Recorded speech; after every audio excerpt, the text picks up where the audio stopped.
네, 여러분 안녕하세요. 오늘은 8월 10일 토요일입니다. 오늘도 좋아서 나누는 큐티 나눔 시간이고요. 오늘 말씀은 에스겔 20장 1절에서 26절까지의 말씀입니다. 네. 하나님이 이스라엘을 심판하시겠다. 너희를 이렇게 멸망하고 너희의 잘못에 대한 책임을 묻겠다라고 말씀을 하셨는데, 그런 말을 들으면 되게 두렵잖아요.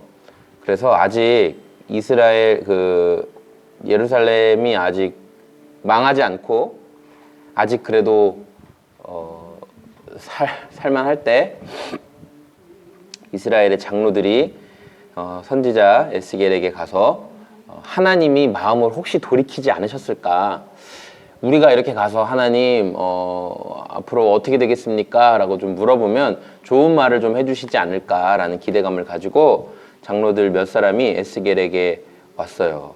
하나님의 뜻을 물었는데, 하나님께서는 에스겔에게 뭐라고 말씀하셨냐면은 이스라엘의 회복과 예루살렘을 향한 하나님의 좋은 마음을 말씀해 주시지 않고, 그들이 얼마나 자주 많이 꾸준히 하나님을 배신하고 하나님 우습게 여기고 하나님을 떠난 인생을 사는 자들이었는지, 오히려 이스라엘 백성들의 그런 연약함, 죄악들 이런 것들을 더 말씀하게 하셨어요.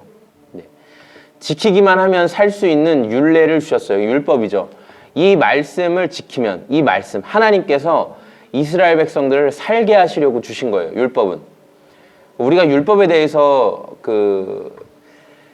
굉장히 부담스럽고, 또 이 율법주의, 또 율법을 지킴으로 인해 내가 하나님께 용납되어진다는 그런 마음들에 대해서 되게 경계를 하다 보니까 율법이라는 것 자체가 되게 나쁘고 안 좋은 것이다라는 생각을 많이 하는데, 로마서 7장 7절에 보면 하나님께서 우리에게 율법을 주신 이유가 있는데, 율법이 없이는 우리가 죄를 깨달을 수가 없어요. 율법이 있기 때문에 내가 이게 죄구나, 이게 잘못된 거구나 라는 것을 깨닫게 하시는 거예요. 그래서 예수님께서 내가 율법을 폐하러 온 줄로 생각하지 말아라. 내가 율법을 폐하러 온 것이 아니라 완성시키러 왔고, 천지가 없어질지언정 율법의 1.1획도 점 하나도 하나님의 말씀이 사라지는 일이 없다라고 말씀하셨어요. 율법은 예수님 다시 오실 때까지 영원히 있을 거예요. 폐하해지지 않을 거예요. 예수님도 폐하러 오신 게 아니에요. 예수님은 완성시키러 오셨어요. 네. 어쨌든 제가 율법 얘기를. 그런데 이스라엘은 어쨌든 이 하나님이 주신 그 율법을 안 지키는 거예요. 계속 안 지켰어요. 광야에서도 안 지키고, 어디에서도 안 지키고, 어디에서도 안 지키고, 계속 안 지켰어요. 하나님이 심판하시려고 했어요. 심판하시려고 했다가도 늘 마음을 돌이키시는 건 뭐였냐면, 그들을 불쌍히 여기시는 하나님의 마음, 사랑이시기 때문에 내가 선택한 내 백성을 향한 애타는 마음이 항상 하나님의 마음 가운데 있었고, 그리고 하나님의 영광스러운 이름 때문에 참으셨어요. 하나님의 영광스러운 이름 때문에.